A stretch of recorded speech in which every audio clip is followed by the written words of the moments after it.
Safari inazidi kusonga mbele msikilizaji. Mimi bwana, ombi langu kubwa ni Mungu aendelee kukutunza wewe shabiki yangu ambaye kikweli hata ukikoswa simulizi ndani ya siku moja au mbili tu kutoka kwa Lumbas, sijui unajisikiaje tu. Kwa hiyo Mungu aendelee kukulinda na Mungu aendelee kukupa afya njema, na siku zote nitahakikisha kwa mapenzi yake ninakuletea simulizi kwa kadri itakavyowezekana. Okay? Yes, asante sana wewe mwanafamilia wa Lumbas Simulizi. Na hii ni sehemu ya pili ya rafiki yetu Radhia kwa yale yote ambayo anaendelea kutusimulia, ikiwa ni pamoja sehemu ya kwanza tuliposheni pale ambapo ameshafika mjini na Karim alienda kumtembelea rafiki yake ambaye anaitwa Vonso. Sasa Radhia anaishi nyumbani kwa Vonso. Kwa hiyo Vonso pamoja na mke wa Vonso alimpokea Radhia.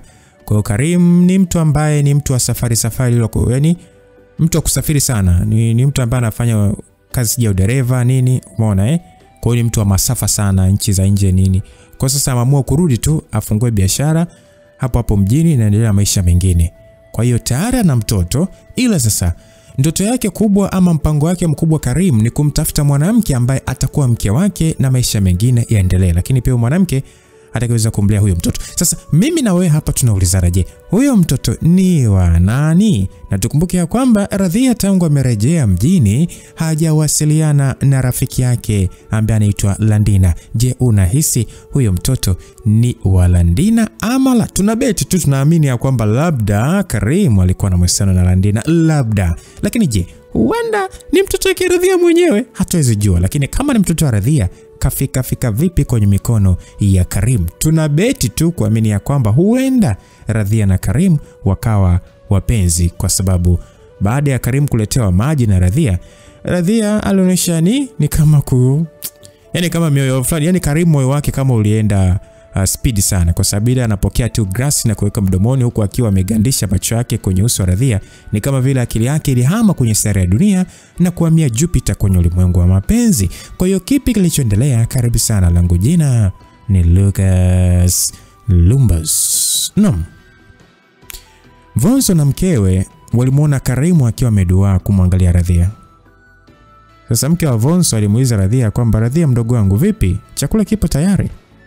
Radhia akajibu, ndio dada, kipo tayari, nimeivisha muda huu tu. Radhia alijibu hivyo. Mke wa Vonso akasema, okay, waandalie basi watu wale. Mke wa Vonso alimwambia Radhia huku sasa akielekea chumbani. Radhia naye akaondoka pale sebleni na kuelekea jikoni kupakua chakula. Kwa mara nyingine tena Karim akawa anamsindikiza kwa macho Radhia. Ndugu yangu, vipi? Mbona kama akili imeruka ghafla? Vonso alimuuliza Karim na kumfanya ashtuke. Sorry, abe. Na? Karim aliitikia kwa kuweseka. Vonso akasema, nini shida ndugu yangu Mbona unamshangaa sana yule mwanamke? Ni kwa sababu tu sijawahi kumuona kaka. Hivi ndugu yako, yani ni ndugu yako ama ni ndugu wa shemeji? Huyo alikuja tu kama dada wa kazi, lakini kwa sasa tunaishi naye kama familia. Ni takriban miaka 5 tupo naye hapa nyumbani, na yeye ndo amemlea Ami mpaka amekuwa. Kumbe. Ni mwanamke mmoja smart sana. Ndio maana tumeamua kuishi naye hapa kama ndugu wa familia. Sasa muda ule Radhia akafika pale sebleni akiwa na hotpot ya chakula pamoja na sahani 2. Alipakua chakula kwenye sahani kisha akawakaribisha mezani Vonso pamoja na Karim. Radhia akaondoka na kurudi jikoni huku Vonso na Karim wakianza kujipatia chakula.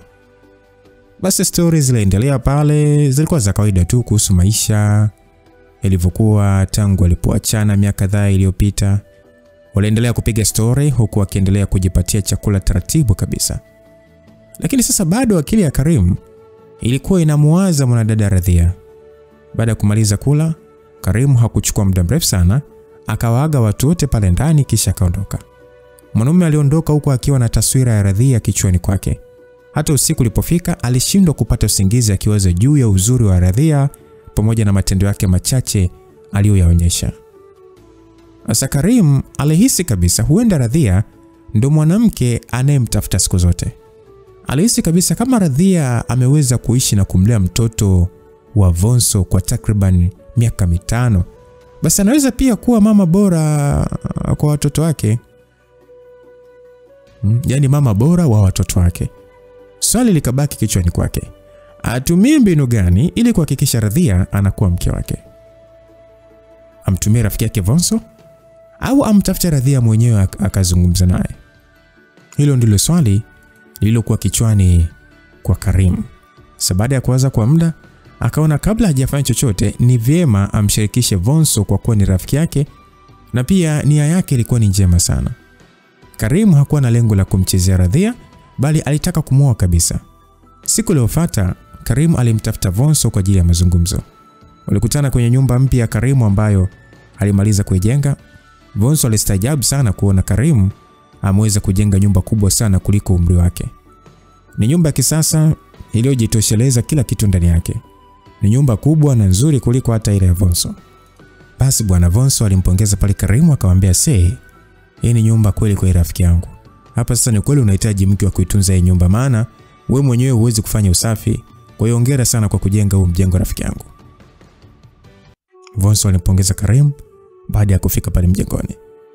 Sasa Karim akasema, brother, mimi tayari nimeshakutana na mwanamke anayestahili kuolewa na mimi. Hilo ndio kubwa zaidi lilonifanya nikuita hapa tuzungumze. Safi kabisa. Mimi nitegemea kabisa uwezi kuchukua muda mrefu kumpata mwanamke unayemhitaji bana. Sasa toa location basi, tupeleke kabisa mahali yao, tuchukue kilicho chetu haraka iwezekanavyo. Tulia basi kaka, mbona haraka sana? Haraka ndio inahitajika kwenye Uislamu. Sasa mtu anapotaka kutimiza jambo la heri bwana.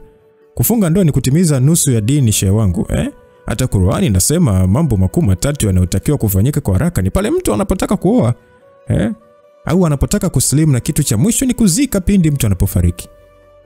Sawa, umeeleweka shehe Vonso. Sasa ngoja nikwambie kitu shehe wangu. Unajua Vonso, wewe ni rafiki yangu sana na heshima yangu kwako ni kubwa sana, ndio maana nakutazama kama kakaangu. Bro, kama nitakuwa nimekosea kwa hiki ninachotaka kuambia, basi naomba uniwie radhi. Kikweli kabisa nimetokea kumpenda sana Radhia. Tangu nilipomuona ile siku ya jana, moyo wangu ukakiri kabisa kwamba yeye ndio mwanamke nilikuwa namsubiri siku zote. Licha uzuri alionao, lakini pia anaonekana ni mwanamke mwenye heshima na busara. Naamini kabisa Radhia anafaa kuwa mke wangu.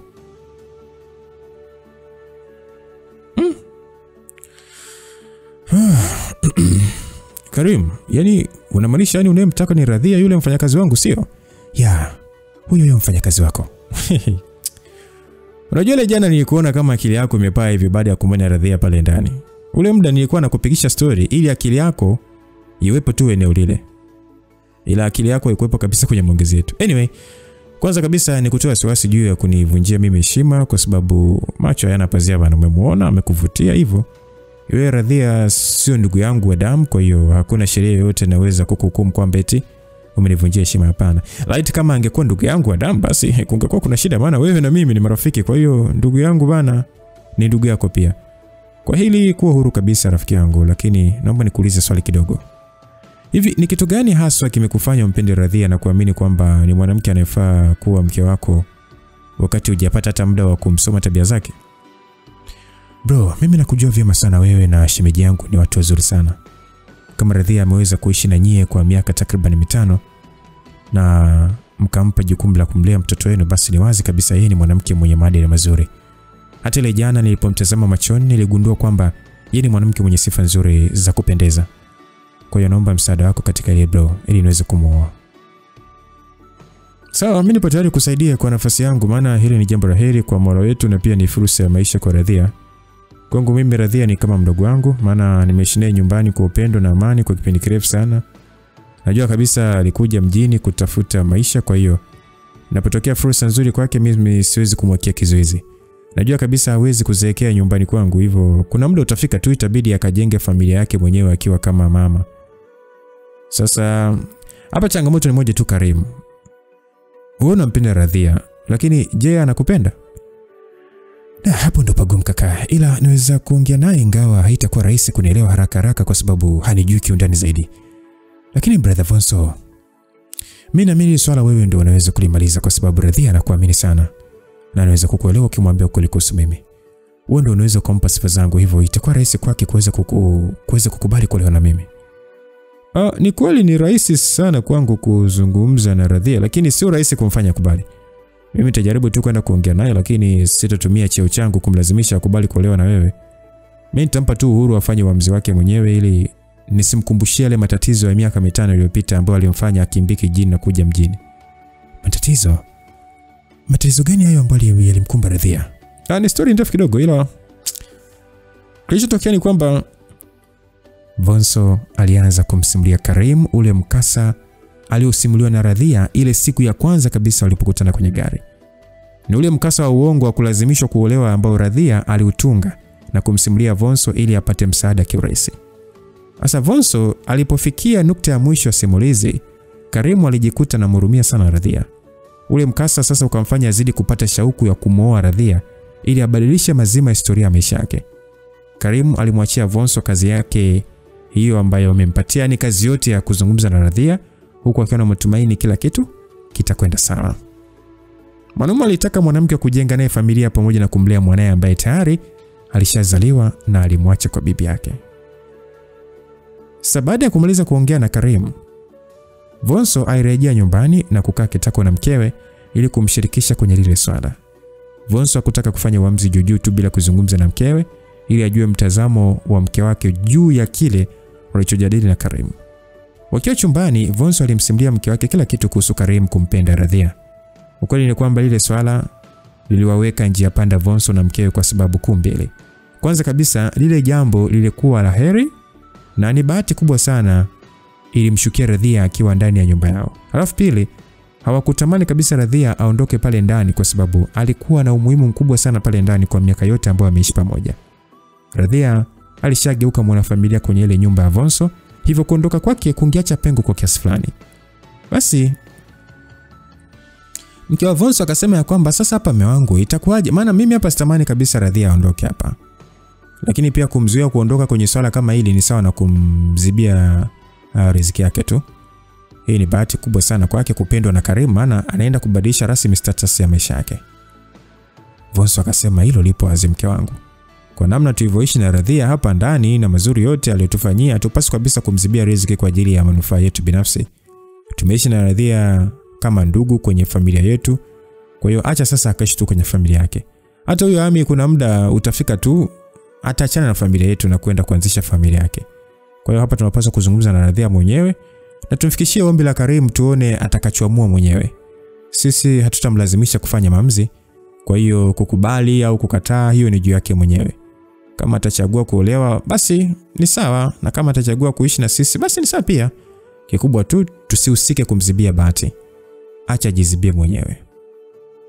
Mke wa Vonso akasema sawa, nimekuolewa vyema mume wangu. Na mimi nitajitahidi kumsia kubali kuolewa, maana kupata ndoa sio rahisi kwenye dunia sasa. Lakini pia Karim ni mwanaume anayejitambua na ana kipato kizuri sana, kwa hiyo anaweza kubadilisha maisha yake. Hii ni bahati kubwa sana kwa Radhia, kwa hiyo asije akaipigia teke. Basi alikuwa ni mazungumzo kati ya Vonso na mkewe, na hivyo ndivyo walivyomaliza kuzungumza. Wote kwa pamoja walikubaliana wazungumze na Radhia juu ya ombi la Karim la kutaka kumwoa. Sasa mnamo majira ya saa 3 usiku juu ya alama, Vonso na mkewe walimkalisha Radhia kitako sebleni kwa ajili ya kumfikishia ujumbe wa Karim. Sasa wakati Vonso akiwaza neno la kuanza kuzungumza, Radhia yeye alikuwa hajui chochote kinachotaka kuendelea ama kinachotaka kuongelewa hapo. Muda huo kila mtu alikuwa kimya tu, huko macho yao yakiwa kwenye TV. Muda huo sauti ya Vonso ikasikika ikimuita jina Radhia. Radhia akaitika, abe kaka. Hivi unamkumbuka yule mgeni aliyekuja juzi hapa nikakutambulisha kuwa ni rafiki yangu? Ndio kaka, namkumbuka vizuri sana. Si ndio yule aliyesema anaitwa Karim? Ya ndio yeye, wala hatujakosea. Sasa mimi na jamaa yule ni marafiki wakubwa sana, na urafiki wetu bwana ulianzia kwenye kazi. Kipindi hicho mimi nilikuwa naendesha gari la kampuni kupeleka mizigo nje ya nchi. Sasa Karim sio tu rafiki bali ni ndugu yangu, kwa kuwa urafiki wetu ulishapitiliza kwenye kiwango cha juu kabisa cha urafiki. Sasa Radhia, yule kijana yani Karim, tangu ile juzi alipokuona alitokea kukupenda na yupo tayari kukuoa. Huo ndio ujumbe alionipatia mimi kama mzazi wako, hivyo nimekufikishia binti yangu. Radhia alishtuka na kuganda kwa sekunde kadhaa baada ya kusikia kauli ya Vonso. Ni kama vile hakuyaamini masikio yake kwa kila alichokisikia. Radhia, abe, vipi, umeelewa nilichozungumza ama? Ndio kaka, nimekuelewa, lakini mimi simjui kiundani zaidi. Sasa naweza kuelewa vipi na mtu nisimfahamu? Utajuaje kama ni mwanaume sahihi kwangu? Ni kweli upo sahihi kabisa mdogo wangu, lakini nikuhakikishie tu kwamba Karim ni mwanaume anayejitambua na ni mwaminifu na ni mwenye upendo wa dhati. Jamaa hana kabisa makando kando kama ilivyo kwa wanaume wengine. Yaani ni mtu mmoja smart sana na hana mambo mengi. Mimi naongea hivyo kwa sababu namfahamu na namjua. Kwa sababu ni rafiki yangu. Kwa hiyo hii ni bahati kubwa sana kwa Radhia, kwa sababu unajua kuna wanawake wengi sana huko mtaani wanatamani kupata nafasi ya kuolewa na jamaa lakini hawapati. Karim ni mpambanaji sana na katika ule umri tayari ameshajenga hapa mjini na amebarikiwa kipato. Hii ni nafasi adhimu kabisa ya kuweza kubadilisha maisha yako mdogo wangu. Vonso aliweka nukta baada ya kuzungumza maneno hayo. Sasa mke wa Vonso naye akaona asikae kimya.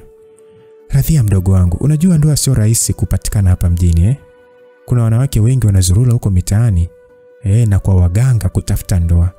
Lakini wewe ndoa imekufuata hapa nyumbani Kwa hiyo mimi nakuthibitishia kabisa endapo utakubali kuolewa na Karim, basi utakuwa umepata mwanaume sahihi kabisa katika maisha yako. Kusema kweli, yule shemeji yangu ni mwanaume mwenye kila sifa za kuwa mume. Ni mtu mmoja mwenye moyo safi na ana hofu ya Mungu. Kiufupi ni kwamba hautojutia kuolewa naye, ila tu utajutia kwa nini ulichelewa kukutana naye. Kwa ndio hivyo mdogo wangu Radhia. Na kitu kingine ni kwamba sisi hatukufukuzi hapa nyumbani wala hatukulazimishi kuolewa na Karim. Maamuzi ni juu yako wewe mwenyewe kuolewa ama kubaki hapa nyumbani. Mke wa Vonso alimwambia hivyo Radhia, tena alizungumza maneno hayo kwa unyenyekevu wa hali ya juu. Sasa Vonso naye akaona ngoja ajazirishie nyama zaidi. Radhia, unajua kama alivyosema dada yako hapa kwamba hatukufukuzi hapa nyumbani kwa sababu bado sisi tunakuhitaji kwenye hii familia. Unajua wewe ni ndugu yetu kabisa, kwa hiyo mimi na mke wangu hatupo tayari kukutengenezea mazingira magumu au kukukosesha furaha, hapana. Kwa hiyo maamuzi hapo chini yako wewe mwenyewe kukubali ama kukataa ndoa. Kwa hiyo kuwa huru kabisa kufanya uamuzi utakaoona sahihi kwako. Kwenda kuwa mama mjengo kwa Karim au kuwa dada mjengo hapa ndani ni maamuzi yako, lakini kumbuka pia kuna maisha baada ya kuwa dada mjengo, maana hata mtoto hawezi kuishi na wazazi miaka yote.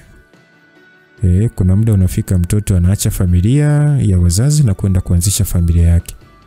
Kwa hiyo pia usisahau kulitazama wakati unafanya chaguo. Kumbuka hayo ni maisha yako Radhia. Asa mpaka kufikia hapo Vonso na mkewe wakaweka maiki chini na kusubiri jibu la Radhia. Radhia alivuta pumzi ndefu kisha naye akazungumza.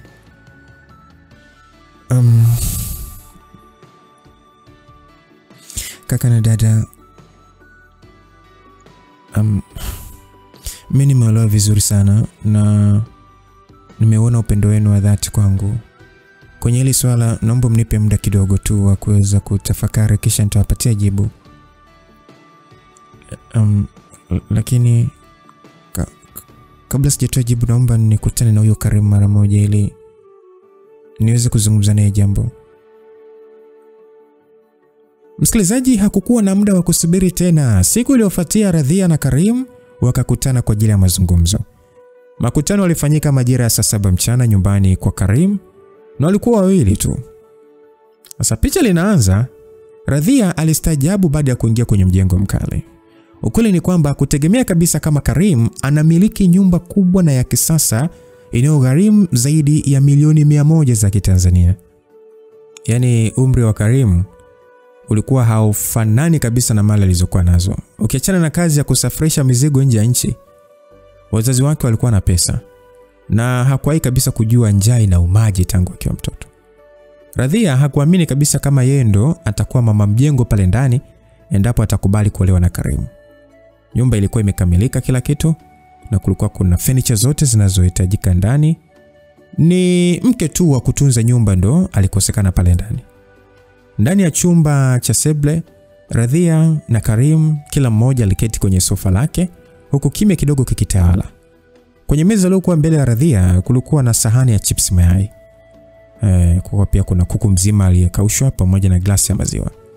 Ni chakula ambacho Karim alimwandalia mgeni wake Radhia. Radhia alijikuta ananogewa sana na kila kitu alichokutana nacho pale ndani. Ule utamu wa ule msosi ambao alikuwa ameandaliwa ndio kamfanya anogewe kabisa na ale maisha. Mwanadada alimtazama Karim mara mbili huku sasa akimtafakari kwa kina zaidi. Sasa muda huo Karim naye alikuwa busy na sahani ya chakula. Mwanaume hakutaka kuzungumza wakati wa kula, hivyo alisubiri wamalize kwanza kula kisha ndo aanze mazungumzo. Takriban dakika 20 ziliwatosha kumaliza chakula. Hapo sasa Karim akafungua mdomo wake na kumsemesha mtoto wa kike. Radhia, ni matumaini yangu kwamba ombi langu kuja kwako tayari limefika. Ni kweli usiopingika kwamba nakupenda na kukuhitaji katika maisha yangu yote. Sihitaji kuchezea bali nataka kuoa kabisa kabla sijaugusa mwili wako. Kwa hiyo naomba ukubali kuishi na mimi hapa ndani, tuzee watoto na nife ufe tuzikane. Na kwa idea Radhia, nitakupenda mpaka pumzi yangu ya mwisho endapo utakubali kuolewa na mimi. Karim alizungumza maneno hayo na kuzidi kuteka moyo wa Radhia. Karim, naam, naomba nikuulize swali. Wala usijali, kuwa huru kabisa, niulize Radhia. Hivi ushawahi kuoa hapo awali? Hapana, sijawahi kuoa, ila kweli ni kwamba na mtoto tayari. Radhia akashtuka kidogo baada ya kusikia Karim ana mtoto tayari. Yaani una mtoto? Ya, na mtoto wa kiume anaitwa Majaliwa. Kwa sasa ana umri wa miaka 5. Sasa kwa nini hujamuoa mama mtoto wako? Ni kwa sababu sio kila mwanamke anastahili kuolewa Radhia. Ndoa sio kitu anachostahili kila mwanamke kwa sababu wengi hawajui kabisa msingi yake. Yaani msingi yake ni kama ipi sasa? Msingi mkuu ni heshima tu. Mwanamke anayestahili kuolewa ni yule anayejua kujiheshimu mwenyewe na kuheshimu watu wengine akiwemo mume wake. Kwa hiyo unavyoona wewe mimi na heshima. Ya, na hiyo heshima kwako Radhia. Kwanza kabisa unajua kujiheshimu mwenyewe, maana muonekano wako kimavazi tu unatosha kuthibitisha hilo. Mwanaume anayejitambua hawezi kumuoa mwanamke anayejitukanisha hadharani kwa kuvaa nusu uchi. Nimekuelewa Karim. Kwa hiyo mwanao yupo kwa mama yake ama? Hapana. Yupo kwa bibi yake ambaye ni mama yangu mimi mzazi. Kwa sasa nataka kumchukua ili nianze kuishi naye mwenyewe. Vizuri sana. Ila naomba nikuulize swali lingine Karim. Kwa mfano, na mimi nikikwambia kwamba na mtoto, je, bado utaendelea na msimamo wako wa kutaka kunioa? Ya, mimi nitakuoa na kukupenda wewe pamoja na mwanao bila mipaka wala masharti, Kama utaridhia kuwa mke wangu basi mwanao atakuwa mwanangu na mwanangu atakuwa mwanao. Na kitu ambacho unapaswa kukifahamu Radhia ni kwamba kama utakubali kuolewa na mimi, basi tambua kwamba umekubali kuwa mama wa Majaliwa pamoja na ndugu zake utakaowazaa wewe. Na kama unahisi kabisa hutoweza kumtazama Majaliwa kama mwanao, basi usikubali kuolewa na mimi. Furaha yangu mimi ni pamoja na kumuona mwanangu anapata malezi bora na upendo kutoka kwa mama. Kwa hiyo basi nenda ukafikirie vizuri kabla hujanipa jibu la ombi langu. Sasa baada ya mazungumzo hayo, kimya kidogo kilitawala. Radhia akaanza kuyatafakari vizuri maneno ya Karim, kisha akautazama vyema ule mjengo na vitu vilivyomo ndani yake. Hapo sasa akajikuta anakumbuka kibanda alichokuwa anaishi kule Songea.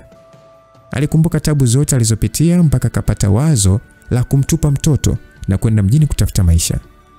Radhia akajiuliza kama alikuja mjini kutafuta maisha, sasa anataka maisha gani tena zaidi ya yale yaliyojisogeza mbele yake? Kwa nini akatia fursa wakati akiolewa na Karim na kumzalia mtoto? Basi ile nyumba itakuwa urithi wa mwanae. Lakini pia akawaza kwa nini amkatae Karim wakati ni kijana mwenye mvuto kwenye macho ya kila mwanamke anayemtazama. Radhia aliamini sasa ile ni bahati kubwa sana upande wake, hivyo hatakiwi kuipoteza. Hata lile wazo la kutumia siku kadhaa za kufikiri kabla ya kutoa jibu, akaliona inaweza kumkosesha ile bahati. Alihofia huenda Karim atabadilisha uamuzi wa kumwoa au anaweza kukutana na mwanamke mwingine akavutiwa naye. Kwa kuzingatia ule msemo wa chelewa chelewa ukute mwana sio wako, Radhia akaamua kutoa jibu pale pale. Karim, nimekubali kuolewa na wewe. Nimekubali kuwa mama wa watoto wako Karim. Nimekubali kuishi na wewe na kujenga familia. Kuanzia sasa na kuendelea itakuwa hivyo. Nakupenda sana Karim. Hivyo ndivyo Radhia alivyomjibu Karim, akiridhia ombi la Karim bila shuruti. Karim alifurahi sana kusikia maneno hayo, hivyo akamshika Radhia viganja vya mkono kisha akambusu kwa upendo na kumwambia kwamba Radhia, asante sana kwa kuridhia ombi langu. Kwa sasa sina muda wa kupoteza, nataka tuanze kabisa maandalizi ya ndoa yetu. Kama nilivyokuambia hapo awali, sihitaji kukuchezea bali nataka kukuoa kabisa uwe mke wangu halali. Msikilizaji, kwa wale wote ambao waliandika komenti zao part 1 sehemu ya kwanza ya Radhia, ambao mlikuwa mnabeti, ni kama tu mnabeti kwamba huyu mtoto ambaye anakaa na Karim ni mtoto wa Radhia. Wengine mtathibitisha hiyo komenti yenu mara baada ya kusikia kwamba huyu mtoto wa Karim ana umri wa miaka 5 na tangu Radhia atoke kule kijini mpaka hapa ni miaka mingapi? 5. Lakini kumbuka tena muda huo huo Landina na yeye tangu ametoka kule mpaka muda tunavyozungumza na yeye ana miaka 5. Sasa je, kama Landina ndio aliyemzalia huyu mtoto na akakimbia itakuwaje? Kwa hiyo tutulie. Tutulie, tuendelee kula mtori, nyama zipo chini. Tuone kama ulichokicomment sehemu ya kwanza kitakuwa ni sahihi. Kumbuka naye kusimulia ni mimi Lucas Lumbas. So hivyo ndivyo mambo yalivyokuwa kati ya Karim na Radhia, na hatimaye Radhia alikubali kuolewa na Karim ili aanze maisha mapya kabisa. Hakukuwa na muda wa kupoteza. Hivyo ndoa ikapita salama salimini. Hakukuwa na muda wa kupoteza kabisa. Radhia sasa akawa mke wa Karim na Karim akawa mume halali wa Radhia. Vonzo na mkewe ndio walikuwa kama wazazi wa Radhia, hivyo swala walilimaliza kule mjini, maana Radhia alisema hakuna mtu anemtazama kama ndugu yake kule kijini alikotoka. Ingawa alishadanganyaga kwamba kuna babake mdogo. Karim aliweza kumchukua mwanae Majaliwa na kuanza kuishi naye ndani ya nyumba yake baada ya kufanikiwa kumtafutia mama wa kumpa malezi. Sasa kufikia muda huo Majaliwa alikuwa na umri wa miaka 5. Hivyo akapelekwa shule ya chekechea kuanza safari ya kuitafuta elimu ya kidunia. Lakini pia Karim alimwandikisha mwanae madrasa kwa ajili ya kuipata elimu ahera itakayomwezesha kumjua Mola wake. Upendo na amani ulitawala sana ndani ya familia ya Karim. Majaliwa alimpenda na kumheshimu Radhia kama mama yake, huku Radhia naye akionyesha kumpenda sana Majaliwa kama mwanae wa kumzaa. Basi bwana, maisha yanaendelea huku siku nazo zikizidi kusonga mbele. Na mpaka kufikia hapa msikilizaji, kwako wewe ambaye ilitokea tu kwa bahati mbaya ukafanya jambo ambalo mpaka dakika hii unajutia kuhusu mtoto wako, Mungu wetu ni Mungu ambaye anasahau na Mungu wetu ni Mungu ambaye anasamehe. Muombe toba, amini, sahau. Okay? Yeah. Kwa hiyo mwezi mmoja bwana ukakatika huku amani na furaha zikitawala ndani ya nyumba. Karim tayari alishafungua duka kubwa la urembo na vipodozi mjini Mwenge. Ni biashara ambayo ilimpa faida kubwa na kuzidi kuboresha kipato chake kadri siku zilivyokuwa zinasonga. Wakati Karim anaenda kwenye biashara zake kila siku, Radhia alibaki nyumbani kama mama wa familia. Kila siku asubuhi alikuwa anamtengenezea breakfast Majaliwa, anamuogesha na kumvalisha sare, kisha anamsindikiza shule. Hayo yote Radhia aliyafanya kwa upendo mkubwa sana. Sana tu. Sasa na hapo aliyafanya katika siku za mwanzo za ndoa yake. Sababu nyingine iliyokuwa inamfanya Radhia ampende Majaliwa, alikuwa anamfanya amkumbuke mwanae aliyemtelekeza msituni miaka iliyopita. Radhia aliamini kama mwanae Bahati yupo hai, basi umri wake unafanana kabisa na umri wa Majaliwa. Huo ndo uhalisia ulivyokuwa mara baada ya Radhia kuolewa na Karim. Msikilizaji, unajua bwana, siku zote wanasema milima haikutani ila binadamu tutafanyaje? Tunakutana. Huwezi kuamini, baada ya kutengana kwa takriban miaka 5, Hatimaye marafiki wawili wakafanikiwa kukutana tena. Si wengine bali ni Radhia pamoja na Landina. Walikutana mjini Kariakoo kwenye duka moja la nguo ambapo kila mmoja alikwenda kufanya shopping siku hiyo. Wakati Landina anatoka ndani ya duka, Radhia naye ndo alikuwa anaingia. Landina aliongozana na mwanaume mmoja huku sasa Radhia akiwa pamoja na mwanae Majaliwa. Kwa hakika ilikuwa ni surprise kubwa sana kwa Radhia pamoja na Landina, maana hawakutegemea kabisa kama wangekutana ndani ya jiji kubwa kama lile. Kwa kuwa Landina alikuwa na haraka, hawakuweza kabisa kupata muda wa kuzungumza, badala yake wakapeana namba za simu na kuahidiana watatafutana baadaye. Sasa baada ya kupeana namba za simu, Landina akaondoka huku Radhia akiingia ndani ya duka kununua nguo. Baada ya siku ile waliweza kuwasiliana pale kwa njia ya simu, kisha walikubaliana kukutana. Radhia ndo alikuwa wa kwanza kumkaribisha Landina nyumbani kwake ili akapajue na wapate hata muda wa kutosha wa kuzungumza. Hakukuwa na muda wa kupoteza. Siku iliyofuata Landina akaenda nyumbani kwa Radhia. Alipofika tu akashtuka kukaribishwa ndani ya jengo kubwa. Katika fikra zake alihisi huenda rafiki yake ni mdada wa kazi. Yaani alihisi kwamba pale ndani Radhia ni mdada wa kazi.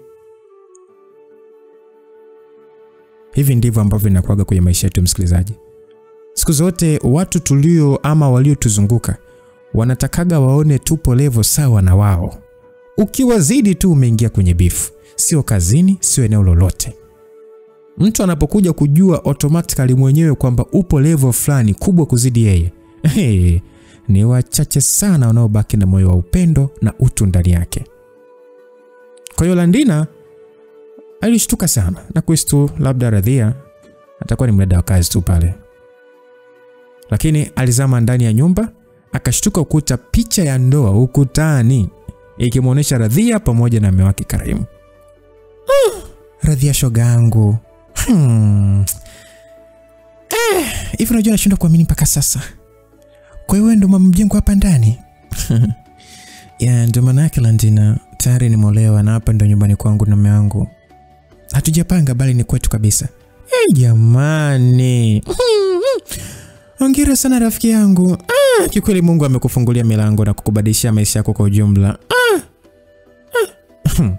Ila kwa sasa umenawiri kweli kweli shoga yangu. Vipi mwanao yupo wapi shoga yangu? Maana unajua ile jana nilimtazama tu juu.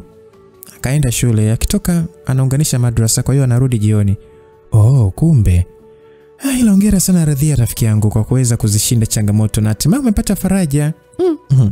Najua ilikuwa rahisi kwako kuweza kumlea mwanao kwenye yale mazingira niliyokuacha kule kijijini.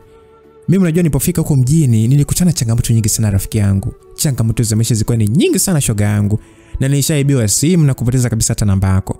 Ila kwa sasa nimefurahi sana kuweza kukutana na wewe. Sasa shoga yangu kilichonifurahisha zaidi ni maisha ulionao sasa hivi. Jamani. Kwa hakika ni bahati imeshuka upande wako Radhia. Hivi unajua kwa dunia sasa sio rahisi sana mwanaume kukubali kumwoa mwanamke mwenye mtoto Hilo jambo la kumshukuru sana Mungu shoga yangu.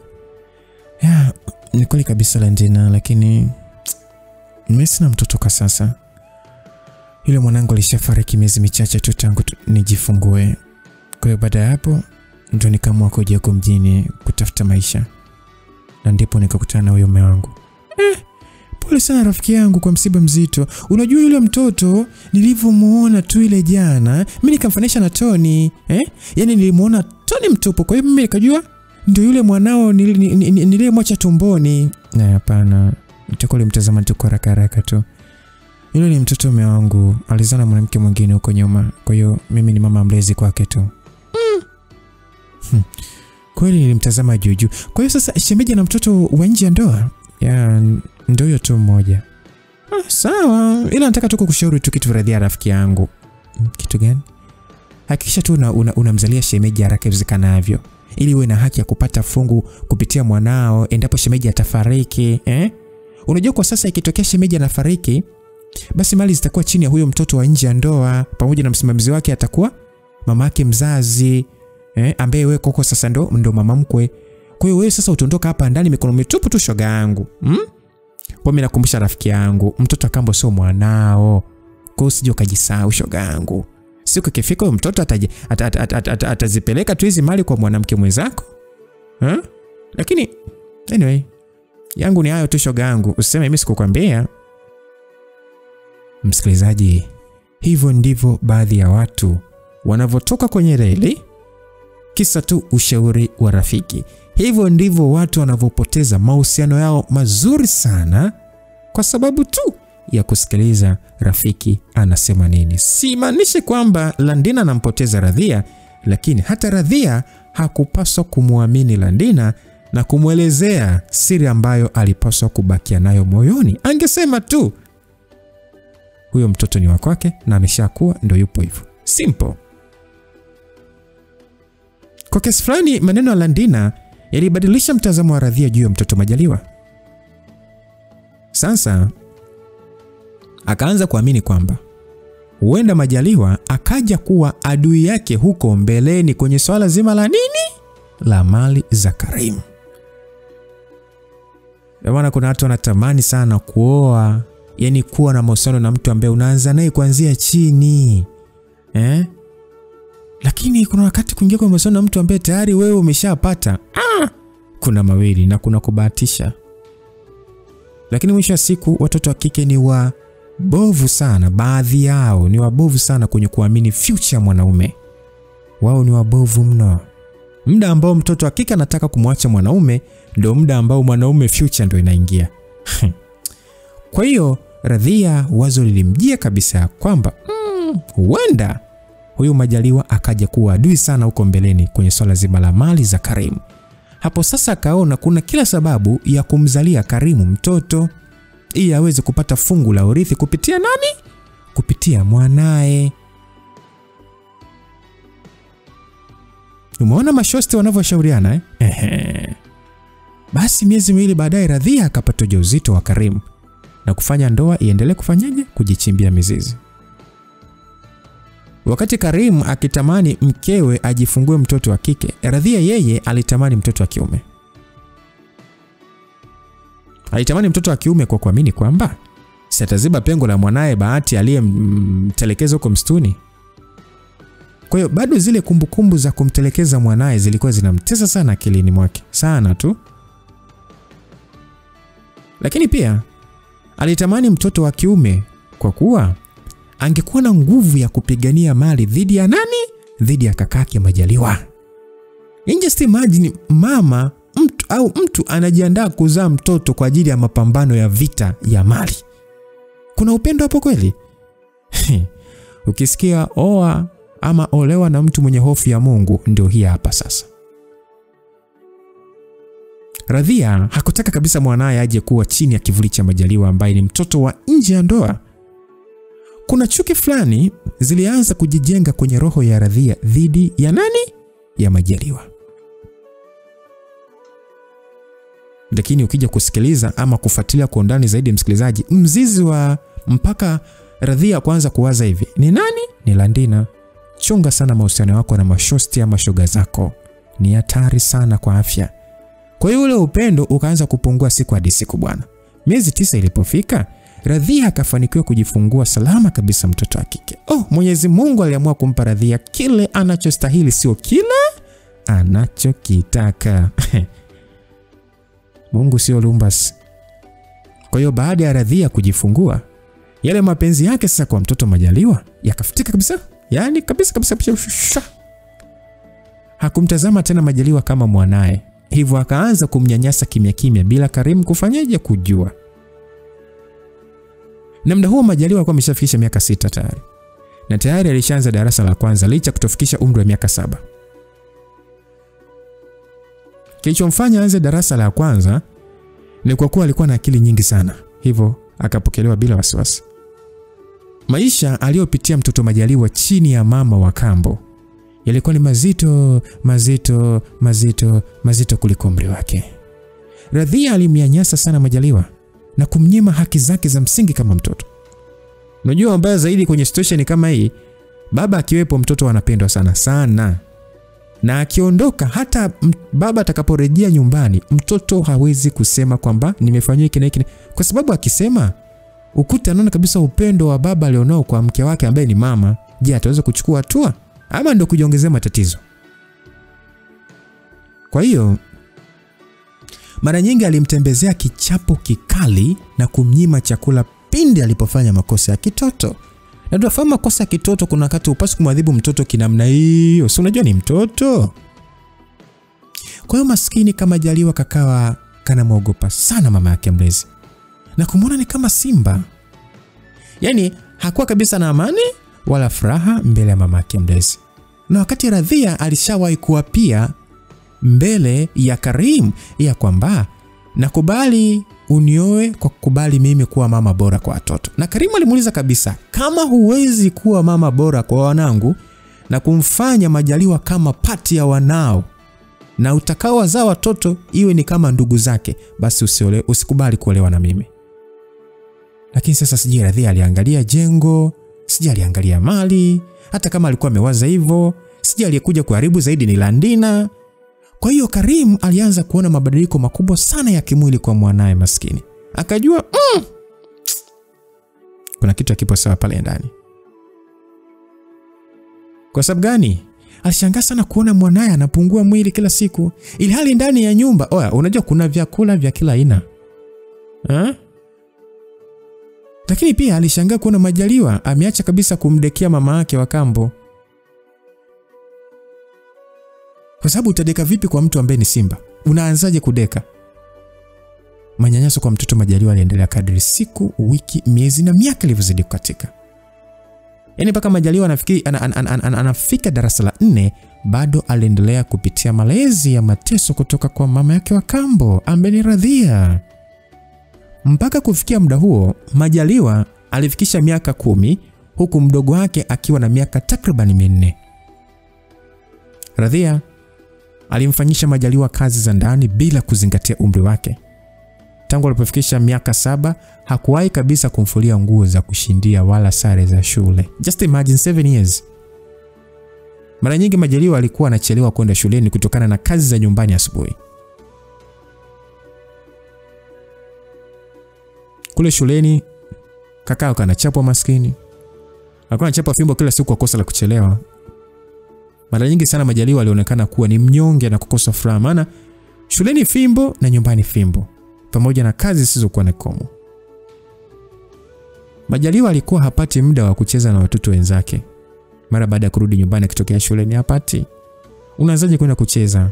Yaani unaanzaje kuwa na furaha kwa mtu kama Radhia ambaye mbadilika ghafla? Hata muda wa kupumzika alikuwa hapati, maana vyombo vichafu vinakuwa vikimsubiria. Na kazi zingine nyingi tu. Lakini pia hata zile adhabu za kunyimwa chakula bado zilikuwa zinaendelea pindi anapofanya makosa. Yaani kwa kiasi kikubwa matukio hayo yalikuwa yanamharibia taaluma mtoto Majaliwa. Ufaulu wake ukawa sasa ni wa wastani kabisa, tofauti na watoto wengine. Yote yaliyokuwa yanaendelea pale ndani, Karim alikuwa hatambui kabisa, maana hakuwa ni mtu wa kushinda nyumbani. Unajua ni ngumu sana baba kufahamu yote yanayoendelea, kwa sababu anaporudi nyumbani huwezi kuona upuuzi wowote unaofanyika. Huwezi. Na siji kuna shetani wa namna gani wa kuweza kuwafunga wale wote wanaoteswa kuweza kutoa ripoti kwa mkubwa wa familia. Yaani kila siku alikuwa anatoka asubuhi na mapema sana na kwa hiyo kwenye biashara zake. Mpaka kufikia muda huo alifanikiwa kufungua ofisi nyingine ya biashara na alinunua gari dogo tu la kuendea kwenye biashara zake. Alikuwa na muda mchache sana wa kukaa na familia. Hivyo malezi yote ya watoto yalikuwa chini ya mke wake Radhia. Yaani muda wake wa kurudi nyumbani ulikuwa ni usiku wa saa 3 au saa 4. Sasa na kwa muda huo msikilizaji, kuna wakati unaweza kukuta tu hata Majaliwa mwenyewe kashalala. Lakini sasa yale mabadiliko ya kimwili na kiakili aliyoyaona kwa mwanae Majaliwa yalimfanya ahisi kuna kitu hakipo sawa. Pale ndani kwa kitu hakipo sawa. Siku hiyo Karim akaamua kumuuliza mwanae. Alimuuliza maswali machache tu. Maana alikuwa hapataki kabisa hata ule muda wa kukaa na mwanae, hapati. Hey, Maja mwanangu, vipi shule unaenda kila siku? Ndio baba. Unakula na kushiba kila siku?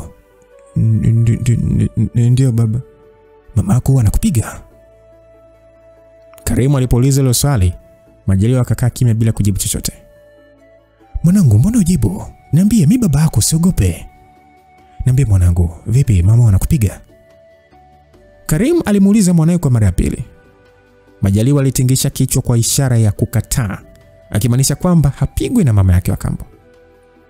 Sasa kwenye kichwa chake kuna kumbukumbu iliyomjia siku kadhaa za nyuma, yeye pamoja na mama wake huyo wa kambo. Wewe, sikiliza wewe ngedere mtoto. Yaani kuthubutu kumwambia babako kwamba nakutesa, basi nitakukata kabisa masikio. Umesikia mpumbavu? Ndio mama. Pumbavu. Afu nikwambia kama baba yako hayupo uniite nani? Nakuuliza uniite nani? Bosi. Sasa ole wako uniite tena mama kama baba yako hayupo. Mimi ni mama yake Feti, sio Majaliwa. Babako hajakwambia tu kweli, ila mama yako ameenda Uarabuni kudanga, sio kufanya kazi. Narudia tena kukuambia wewe kima. Ole wako mwambie baba yako eti kwamba nakutesa. Ole wako. Yaani akikuuliza chochote mwambie kwamba nakupenda. Umesikia? Mwambie nakupenda, mwambie nakufulia, mwambie unakula vizuri, mwambie unaenda shuleni kila siku. Umesikia? Msikilizaji, hiyo ndio ilikuwa ni kumbukumbu ya Majaliwa, akikumbuka namna alivyopewa vitisho na mama yake ya kambo, ili tu asithubutu na asijaribu kumwambia ukweli baba yake, asije akathubutu.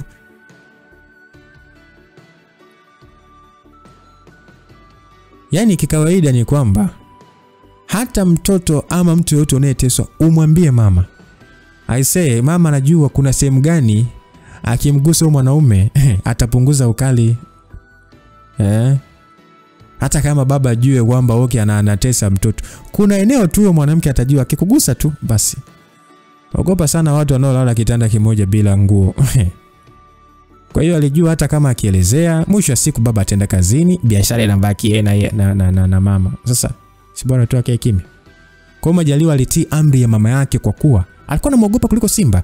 Na mpaka kufikia muda huo, Majaliwa alikuwa anajua mama yake mzazi alimwacha akiwa mdogo na kwenda wapi? Uarabuni kufanya kazi.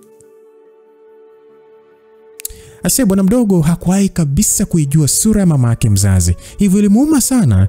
Malezi ya Majaliwa yalianzia kwenye mikono ya bibi yake, yani mama yake Karim, tangu akiwa mtoto mchanga mpaka kufikia umri wa miaka 5. Sasa baada ya hapo Karim ndo akaamua kumchukua mwanae na kuanza kumlea chini ya malezi ya nani?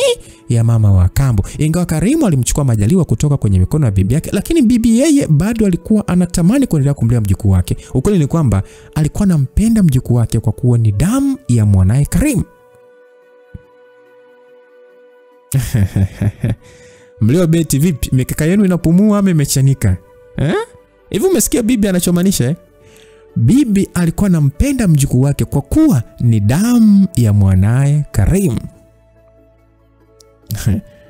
Vipi msikilizaji? Unataka kusema hadi bibi alifichwa? Damu ya Karim hiyo. Sasa mtoto wa Radhia yuko wapi? Tusonge mbele. Na kwa taarifa iliyokuwa mezani kuhusu mama mzazi wa Majaliwa ni kwamba aligombana na Karim kisha akambwagia mtoto na kutimkia Uarabuni kutafuta pesa. Hakuna ndugu wala rafiki yoyote aliyekuwa anamjua mama mzazi wa Majaliwa zaidi ya Karim mwenyewe. Sasa bwana, matukio yote yaliyokuwa yanaendelea ndani ya nyumba kati ya Majaliwa na mama yake wa kambo, Karim hakuweza kabisa kuyatambua mpaka Majaliwa alipofika darasa la 7. Matokeo ya mtihani wa moko darasa la 7 yalikuwa mabasa na kwa mtoto Majaliwa, kiasi kwamba Karim alipata mshangao. Alishangaa sana kuona mwanae amefeli, hivyo ilitoa ishara mbaya sana kwa baadaye ya mwanae. Sasa matokeo ndio alimwamsha Karim katika swala zima la kufuatilia maendeleo ya mwanae ili kubaini chanzo cha kufeli. Kuna kitu alihisi hakipo sawa kuanzia nyumbani mpaka shuleni, ndio maana mwanae amefeli mtihani. Sasa Karim alichokifanya ni kwenda kimya kwenye shule anayosoma mwanae ili kuona na kuzungumza na walimu. Majira ya saa 5 asubuhi, Karim alifunga ofisi yake na kwenda kwenye shule anayosoma mwanae. Umesema wewe ni mzazi wa Majaliwa Karim? Ya, ndo mimi babake mzazi. Karibu sana Mr. Karim. Mimi naitwa Madam Joani, ni mwalimu wa darasa analosoma mwanao, kwa hiyo karibu sana mzazi. Unaweza kuongea tu kile kilichokuleta hapa shuleni. Asante sana mwalimu. Kubwa zaidi ambalo limenileta hapa ni kuhusu mwanangu tu. Matokeo aliyopata kwenye mtihani wake wa moko amenishtua sana kiasi kwamba nimepata wazo la kuja kujua menendo yake kwa ujumla anapokuwa kwenye mazingira ya shule. Nyinyi walimu ndio wazazi wa watoto wetu wanapokuwa huko shuleni, kwa hiyo mnatambua kila kitu kinachopelekea hawa watoto kufeli au kufaulu. Ni kweli kabisa, hujakosea Mr. Karim. Sisi walimu bwana ndo tunajua kwa nini mtoto huyu anafeli na yule amefaulu. Lakini pia jukumu la mtoto kufeli au kufaulu linafanywa na mzazi kulingana na mazingira anayomjengea mwanae. Unajua huyu Majaliwa ni mtoto mwenye upeo mkubwa sana darasani, lakini nidhamu yake ndio inaharibu taaluma yake kila siku. Yaani mwanao amekuwa na mahudhurio mabaya sana shuleni. Yaani ni mtoro. Na amekuwa mchelewaji kwa hizo siku chache ambazo anazokuja hapa shuleni. Kwa hiyo sisi walimu tumejaribu sana kumnyoosha, lakini jitihada zetu hazijafanikiwa mpaka leo hii. Yaani hata nyewe wazazi wa Majaliwa tulishawaita hapa shuleni na tukajadili kuhusu mwenendo wa watoto wenu, lakini cha kushangaza bado mtoto hajaacha utoro na uchelewaji. Kauli ya mwalimu ilimfanya Karimu ashtuke kidogo. Alishtuka sana kusikia kwamba mwanae ni mtoro sana na mchelewaji wa shule.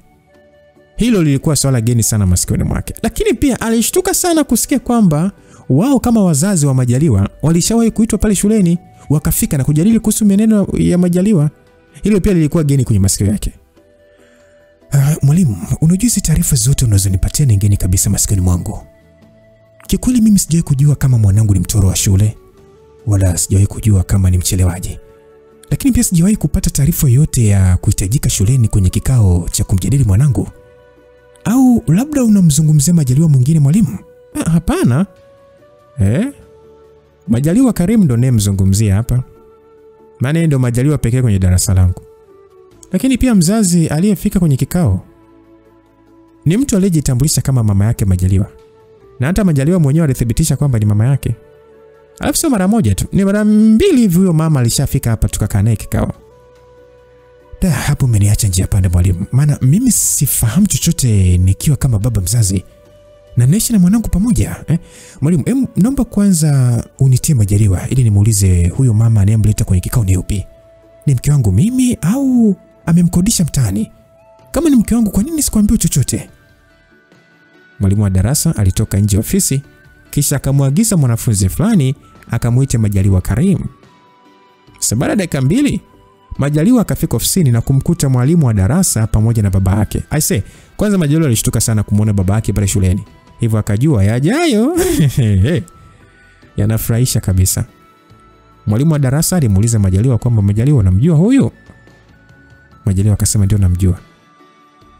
Huyu ni nani? Baba. Ndio naishi naye nyumbani kwenu? Ndio. Okay, unakumbuka nilishawahi kukuagiza uje na mzazi wako hapa shuleni? Ndio nakumbuka mwalimu. Yule uliyomleta ni nani? Mamangu. Mama yako unaishi naye nyumbani kwenu? Ndio mwalimu. Haya sasa Mr. Karim, nadhani umeupata ukweli kutoka kwa mwanao mwenyewe. Mpaka kufikia hapo, Karim akapata uhakika juu ya kauli alizozungumza mwalimu hapo awali. Mwanamume akabaki na maswali kichwani. Kwa nini mke wake hakumwambia chochote kuhusiana na swala la wao kuhitajika shuleni? Kwa nini aliamua kumficha wakati yeye ndo baba mzazi wa Majaliwa? Na yeye ndo baba wa familia, na yeye ndo anayehusika kwenye masuala ya kumhudumia mtoto shuleni, kwenye swala la kusomesha nini? Kwa nini hana taarifa? Maja, na baba, kwa nini kuniambia? Samia baba, nilimfikishia taarifa mama, akaniambia nisikwambie yeye atakuja shuleni kuonana na mwalimu. Kwa hiyo mama yako ndo anafuga ujinga unaofanya, si ndio? Karim alimuuliza Majaliwa kwa hasira. Majaliwa hakujibu chochote, badala yake akawa anatoka na machozi. Maja, kwa hiyo siku zote najua mwanangu unakuja shule kumbe hauji?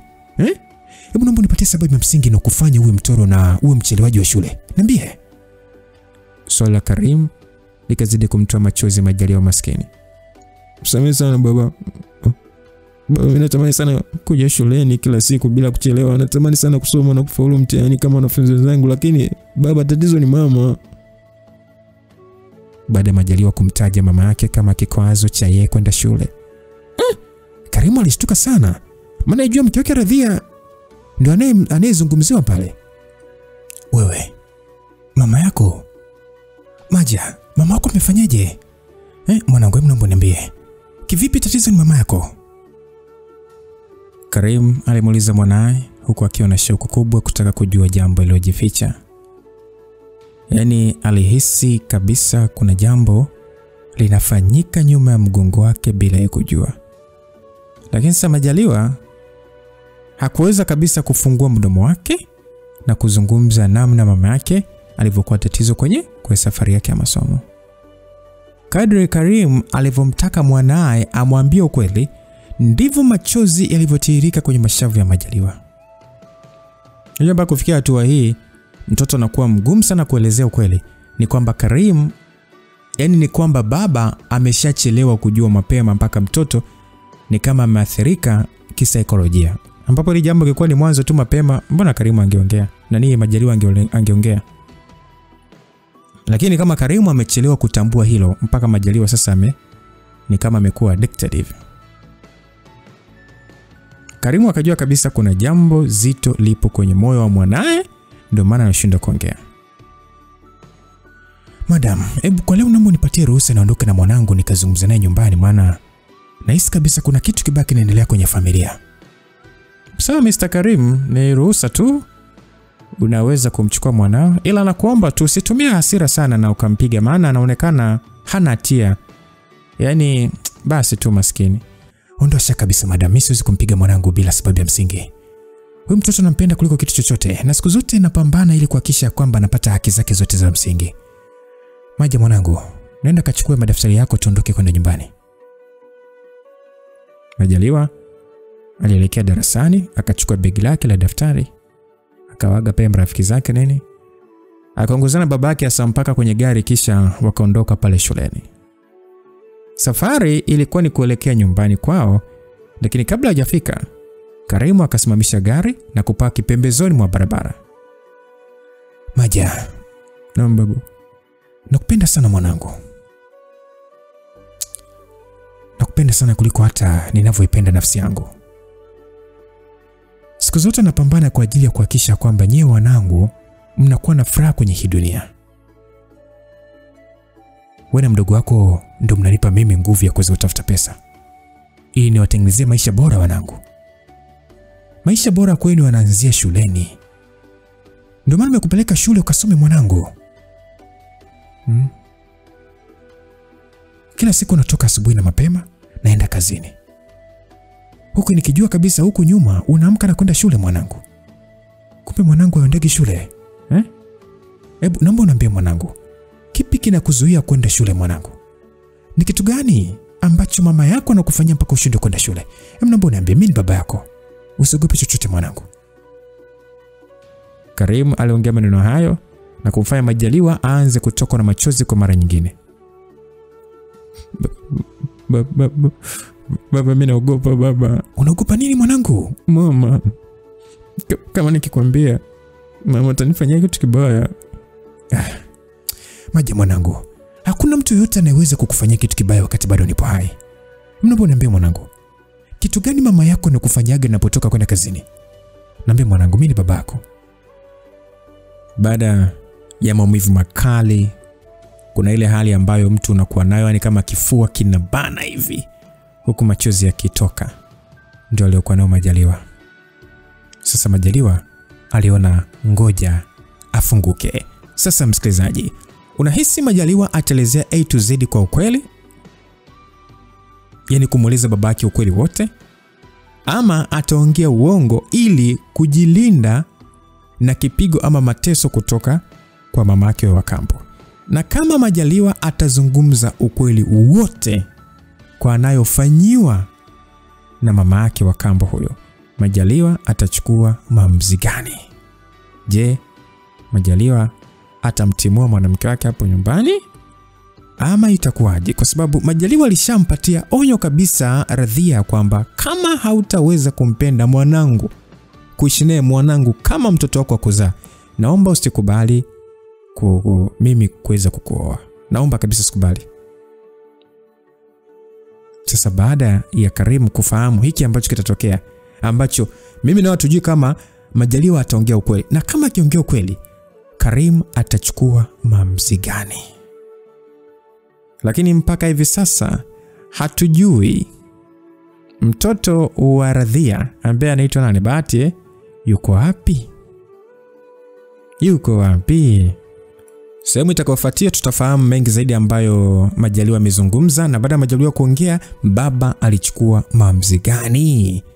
Kumbuka mwandaaji ni Herdi Soza na mimi ni Lucas Lumbas kutoka hapa Lumba Simulizi. Tafadhali sana kwa mwanafamilia ambaye sio mwanafamilia, ninakuomba sana uweze kujumuika nasi kwa kuweza kusubscribe channel hii na kubonyeza alama ya kengele ili tutakapoleta sehemu ya 3 tuweze kufahamu mengi zaidi, uweze nawe kupata nafasi ya kuwa wa kwanza. Msikilizaji, hii ni bonge moja simulizi ambayo I say hata kama hujaingia kwenye mahusiano ama hata kuna dhambi ambayo ushawahi kuifanya, ni muda sahihi wa kuweza kujua namna gani uwe kwenye njia ya usalama. Wengi tunaingia kwenye familia ama mahusiano na watu ambao tayari wana watoto. Sasa huu ni wakati sahihi wa kuweza kujua namna gani ya kubehave ama kuonyesha upendo kwa mtu ambaye umeenda kuanzisha naye mahusiano akiwa tayari na mtoto. Mwisho wa siku isije kuonekana wewe ni tapeli wa ndoa, wewe ni tapeli wa mahusiano. God be with you till we meet again. Bye bye.